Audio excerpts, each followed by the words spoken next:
Inés Ovaldía, diputada, buen día. Buenos días. Bienvenida a nuestra gente. Muchas gracias por el convite a Tacuarembó, a los compañeros de Tacuarembó y a ustedes por el espacio. Bueno, en otra función, mucha gente la conoce por lo que fue los medios de comunicación. Sí, ahora estamos en otro surco. En otro surco. Pero el arado es el mismo. ¿Sí? Sí, cambiamos el surco, pero más o menos tenemos el mismo arado. ¿Facilita o dificulta? Facilita. En general facilita. Parte de la tarea política en general, sobre todo en lo que significa la posibilidad de obtener respaldo de la ciudadanía, es la tarea de hacerse conocer. Y de alguna manera uno tiene una historia casi de presencia cotidiana en la vida de mucha gente a través de la televisión, así que yo tengo que estar agradecida a ese trillo que me evitó de repente salir a buscar difusión y conocimiento para mi persona. Para mí facilita en la parte de los votos y también facilita en el mundo político, porque muchas de las personas que hoy son o compañeros de política o adversarios políticos los he conocido con el micrófono, o sea, entrevistándolos, trabajando de manera periodística. Entonces, de alguna manera, que conectar un micrófono también te facilita, ¿no? Entonces sí, yo creo que facilita, que hay que estar agradecido a esa parte, que es una parte del mismo todo. Yo lo que digo que a veces nos dificulta porque miramos las cosas muy frías, ¿verdad? Bueno, a veces hacemos un análisis más profundo, más de afuera. Bueno, eso ¿verdad? También se da, uno ya tiene el ojo... Porque uno lo asume periodísticamente. Claro, uno tiene el ojo, la mirada crítica, siempre hay una lectura, no es solamente el hecho en sí, sino que siempre hay una interpretación de por qué se da el hecho, o hay una lectura política. Y eso sí, uno está como entrenado, casi sin quererlo, ¿no? Sí. Y viene con uno, pero a veces puede ser que nos dé cierta distancia en cuanto a estar un poco más frío ante determinados temas, porque o ya los vimos, o los conocimos de otro lugar, o lo tenemos estudiado. Pero de cualquier manera, este camino de la comunicación y el de la política tienen una cuota de sorpresa que la da el otro. Siempre el otro juega, el votante juega, el vecino juega, el adversario juega. Siempre es una suerte de partido con varios jugadores. Así que no está ni todo pensado ni todo decidido. Lo que estaba decidido era invertir en Conexión Ganadera y mira cómo te fue. Muy mal. Muy mal. Yo soy víctima de Conexión Ganadera. Por eso yo sí. Mi marido y mi hijo también. Porque en realidad ¿te molestó que mucha gente en las redes sociales pusiera en duda de dónde sacó $40,000 Inés Ovaldía? No, yo qué sé, las redes son salvajes. Yo tengo ahí un dinero que es de mi hijo, que fueron sus primeros ahorros en dólares, otro de mi esposo, y en la otra parte la completé yo. A mí lo que me molestó fue que en diciembre me comunico con Conexión Ganadera porque yo tenía unos intereses para retirar. Uh-huh. Entonces mi marido me dice, mira, nosotros no vamos a poder ir a ningún lado este verano, no vamos a hacer turismo, estamos dedicados a esto. Invertilos de nuevo, reinvertilos. Y cuando yo llamé a Conexión Ganadera para reinvertir esos $2,000 que eran, ellos ya sabían en lo que estaban. Ahí ya fue una estafa. ¿Ya había muerto Vaso? Estaba en eso. Porque yo cuando entonces le dije, mire, digo, ¿sabe qué? No lo voy a retirar los intereses. Quédeselo. Y eran $35,000. Digo, ¿y sabe qué? Como se viene fin de año y tenemos los aguinaldos, y yo me iba de la intendencia y tenía una cantidad de licencias para cobrar que nunca me las había tomado. Entonces digo, junto, y redondeó 40. Y le dije a la muchacha de Conexión Ganadera, y la muchacha me dice, bueno, ¿cómo no, María Inés? Con mucho gusto. Y hago los papeles, y llamo para firmar, me dice, no, bueno, no podemos, porque claro, había muerto Vaso. Digo, bueno, pues yo los tuve, están con un momento horrible, de un dolor terrible, digo, yo espero. O sea, Es como la estafa, la vuelta a la estafa y la moñita arriba de la estafa. El que se pone muy voluntario, ¿sabes cómo es? ¿No? El que se pone voluntario. Fue terrible, pero... Uno se ríe, pero la verdad que te duele. Porque como digo yo, es cuando te roban. Es decir, para eso me lo hubiera tomado de vino. No, claro. Sí, o sea, lo hubiera disfrutado. Pero por supuesto, pero no solo eso además. Ellos hacían una promoción de ahorristas, de convocar ahorristas menores, a gente que vive de un sueldo, porque tenían una camada. La primera reunión ellos la hicieron con la camada de los VIP, que no sé cuántos eran, salieron los números, yo no los recuerdo ahora. Pero después, el grueso era gente de trabajo, taximetristas, y así se promocionaban. Justamente le decían a la gente que tenía ahorros de sueldos, que ellos eran el lugar con mayor seguridad. Y la verdad que lo eran en cuanto a que creíamos en ellos y a que teníamos esa expectativa y a que nunca había pasado nada. Y en diciembre, tanto es así que cuando la muchacha me dice, sí, yo le hago los papeles, ellos ya sabían que en diciembre estaba fundido. Ya estaban, porque puede ser que el año pasado quizás los trabajadores de la propia empresa no estuvieran en conocimiento. Desconozco, les concedo el beneficio de la duda. Porque sí, capaz que lo sabían, pero les concedo el beneficio de la duda. Capaz que ellos no tenían por qué saberlo, lo que hacían el personal directivo. Habían unos escritorios que ya el año pasado ya se hablaba, antes de que explotara la bomba, de que... Bueno, pero ahí ya estaba clarito, ellos ya lo sabían. O sea, eso fue... Es como que la moña de la trampa, ¿no? Yo pensé mucho en qué hacer, si decir o no decir. Y a mí me parece que hay que decirlo y hay que reclamarlo. Porque la posibilidad que tenemos de recuperar el dinero como mucho será un 10%. Y bueno, y por supuesto que hay que pagar abogado. Y si uno empieza a descontar el 10% de esos 40 y después paga el abogado, capaz que recupera unos pesos. Pero a mí me parece que hay que poner en claro que esto fue una estafa, porque ha perjudicado a muchísima gente y a muchísima gente que la perjudicó para toda la vida, gente que no está con fuerza de trabajo. Yo tengo trabajo, pero hay gente que había puesto los ahorros de su vejez y estaba jubilada y ahora no tiene cómo reponer. Entonces yo creo que hay que pelearla, hay que seguir ese trillo y hay que hacer la denuncia, hay que hablar con los abogados y hay que acompañar. Vamos a ver qué pasa.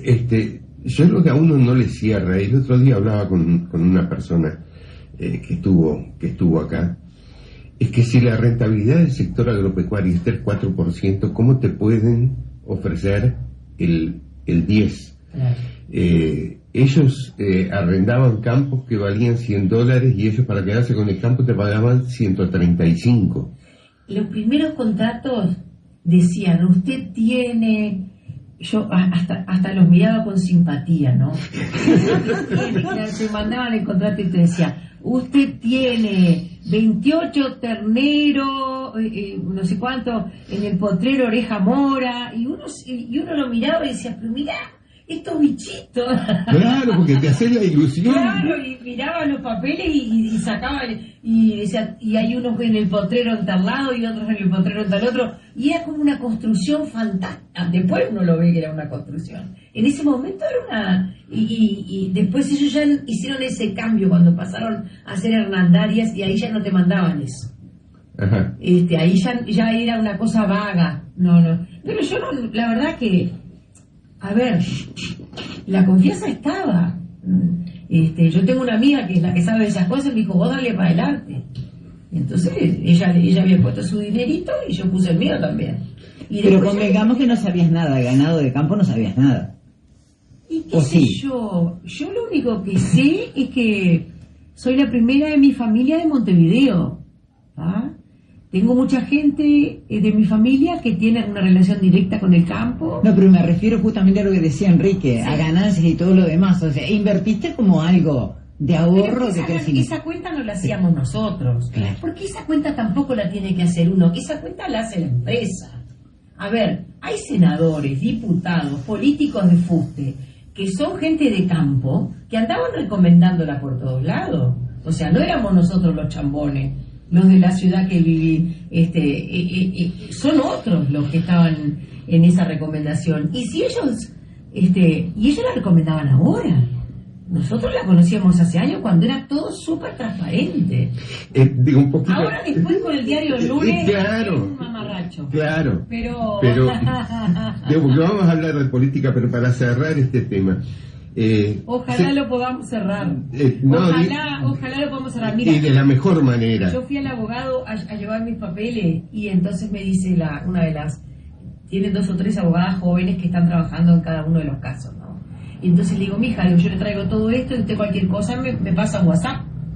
Y me dice, ¿usted mira el WhatsApp? Digo, sí, no me mande audio, porque a veces estoy en una actividad en la que no lo puedo escuchar o es una imprudencia. Mándeme escrito que yo siempre le voy a contestar, a la hora que sea. Le digo, mire que yo duermo poco de noche, cruza como murciélagos, escríbame lo que sea. Y se ríe la muchacha y me dice, qué suerte, dice. Nosotros tenemos gente a la que no le podemos escribir porque está totalmente medicada. Porque están desesperados. Sí. Acá hay gente que está bajo medicación y no pueden ni tener contacto con el tema. O sea, esto es espantoso. Nosotros lo conversamos ahora y nos vemos como chambones al día siguiente, pero la verdad es que es muy grave, y muy grave para gente que ya no tiene, como yo te decía recién, fuerza de trabajo. Yo tengo trabajo y voy a seguir trabajando. En realidad voy a morir trabajando. Nosotros periodistas. Sí, así. Sí. Pero te pregunto sobre el tema un poco para cerrar, porque dice, algunos opinan de que eso sí que había plata negra. Es posible. Y que esa plata, los que pusieron esa plata negra la exigieron y que ahí fue donde... Escuché esa conjetura. También escuché que... No sé si los abogados o algo dicen... Claro. No, esa gente que también dicen que esa plata que podía ser negra no la van a reclamar, porque no tienen cómo probar el ingreso. Nosotros podemos probar, los que reclamamos podemos hacer la trazabilidad de ese dinero. Hay algunos que tenían mucha plata, pero no van a hacer la denuncia. Y eso dicen. No es el caso. No, claro. Pero está eso subyacente también, ¿no? Bueno, es que esto ahora se descubrió hasta que la muerte de este hombre no fue un accidente, ¿no? Porque era todo tan enigmático. Sí. Era un auto de los más caros del mundo, con los niveles de seguridad impensados, que nunca le podía haber pasado lo que le pasó, por un lugar que él pasaba prácticamente todos los días. Era todo sumaba mal, que hasta se pensó en que fuera otra persona, que no fuera realmente su propio cuerpo, ¿verdad? Después eso se estudió, eso ya hubiera sido recontra macabro, ¿no? Pero claro, cuando uno ve la escala de esta estafa, uno empieza a pensar cualquier cosa, o la gente se desahoga diciendo cualquier cosa, y es muy entendible también, con todo respeto lo digo. Después se descubrió que fue un suicidio, ¿no? Sí. Y esa también es una conducta que puede ser una conducta culpógena, pero también puede ser una conducta de alguien que puede ser víctima de un ajuste de mafia. Claro. Entonces, eso es es lo que yo a veces más pienso. La conjetura es lo que más pienso. Por eso está bueno investigar también, porque empieza a poner las fichas en cada uno de los lugares. Diputada Inés Ovaldía, recién Romina decía de lo que se va a aprobar hoy. ¿Una ley que se puede considerar polémica? Yo creo que no se debe considerar polémica. He escuchado con asombro algunas objeciones. A mí me parece que... Vos estuviste en la Intendencia también. Bueno, ¿verdad? claro, Montevideo tiene esa manera de trabajar, ¿verdad? La Intendencia de Montevideo tiene desarrollado un mecanismo de concursos y también tiene desarrollado y muy pulido un mecanismo por sorteo. Y esto no excluye los cargos de particular confianza que pueda llegar a llevar la autoridad que necesite en determinado momento. Por eso es muy raro que haya argumentos en contra. Esto es como el juego de la democracia, ¿verdad? Siempre decimos que la democracia no es perfecta, pero es el más perfecto de los mecanismos que tenemos para gobernarnos hasta ahora, y ojalá lo podamos seguir perfeccionando. Y el ingreso a un trabajo público por concurso es un mecanismo casi perfecto. Y bueno, y para lo que significa lo que no pueda cubrir el concurso, está el sorteo también, ¿verdad? O sea, está como cubierto en todas las bandas. Yo escuchaba el otro día algún senador que decía que capaz que entraba un muchacho que nunca había trabajado y que quedaba afuera una madre con, bueno, hipótesis miles, pero no es así como se trabaja. Nosotros creemos que además esto elimina que la autoridad municipal en las elecciones departamentales esté condicionada por el trabajo que ha dado el municipio o el intendente de turno. Esto libera a la población. Elige de acuerdo a su convicción, a sus ideales, a su empatía, pero no queda en deuda con alguien que le ofreció un trabajo. Y creo que ese mecanismo perverso hay que irlo erradicando. A mí me queda la duda si no es inconstitucional por lo que pueda significar violar las autonomías municipales, la ley madre, la ley 9515. Bueno, pero hay una ley madre por sobre todas las cosas, que es que todos somos iguales ante la ley, o sea que todos tenemos el derecho de ingresar a un trabajo. Y me parece que no nos podemos parar en ese lugar y utilizar la inconstitucionalidad para todo servicio, por decirlo así. De todas maneras, tiene que haber un intendente que se juegue y haga el planteo correspondiente. Montevideo, que es medio país en cantidad de personas, funciona así. Y es medio país. Y hemos sobrevivido, yo creo que perfeccionando el mecanismo. A mí me extraña muchísimo que, bueno, por algo hay una cantidad de partidos como la que nombraba Romina recién que respaldan, ¿verdad? Romina hablaba del Partido Colorado, hablaba del Frente Amplio, Romina, Identidad Soberana. Partido Independiente. Y Partido Independiente. Son 4 sectores políticos, solo está quedando el Partido Nacional afuera. Y bueno, nos parece que realmente flaco honor se hace el Partido Nacional no estando dentro de esto. Yo estoy segura de que hay muchos votantes del Partido Nacional que reservadamente sienten que es la manera más válida de obtener un trabajo y no quedar de rehén de la persona, que todos entendemos que si alguien te da trabajo, con lo escaso y lo complejo que es acceder a un trabajo en esta vida, uno queda en deuda con ese alguien. Y eso no parece un mecanismo transparente, ni siquiera un mecanismo puro. ¿Cómo ves el comienzo de este gobierno, que ha tenido la caída de una ministra, de una vicepresidenta de la Administración Nacional de Puertos y todo lo que se ha formado en torno a esto con 60 días de gobierno? Bueno, yo no diría no sé si como diputado o como periodista. Yo no diría que hay una caída. Vamos a sacarle lo de caída, no lo adjetivaría así. Hay una ministra que fue removida. Uh-huh. Y me parece que fue removida con prontitud por el presidente de la República, con un trabajo muy mesurado, muy cuidado por parte del presidente de la República, evitando hacer escarnio en una semana donde los que hemos sido periodistas sabemos que no hay noticias, porque en semanas de turismo no hay noticias. Entonces cualquier noticia se empieza un lunes, se sigue un martes, se sigue un miércoles, se retoca el jueves y se profundiza el viernes, y con eso pasas una semanita en los medios de comunicación. Y volvés al lunes. Y volvés al lunes, y hasta el lunes haces todo lo que pasó toda la semana. Entonces de esa trampa creo que el presidente salió muy airosamente, porque se llamó a silencio. Y dijo, bueno, se va a hablar, y todavía en un primer momento digo, el pronunciamiento lo voy a hacer en la Agraciada. Y me parecía bien interesante que la Agraciada y el desembarco de los 33 es una fecha muy importante para todos nosotros.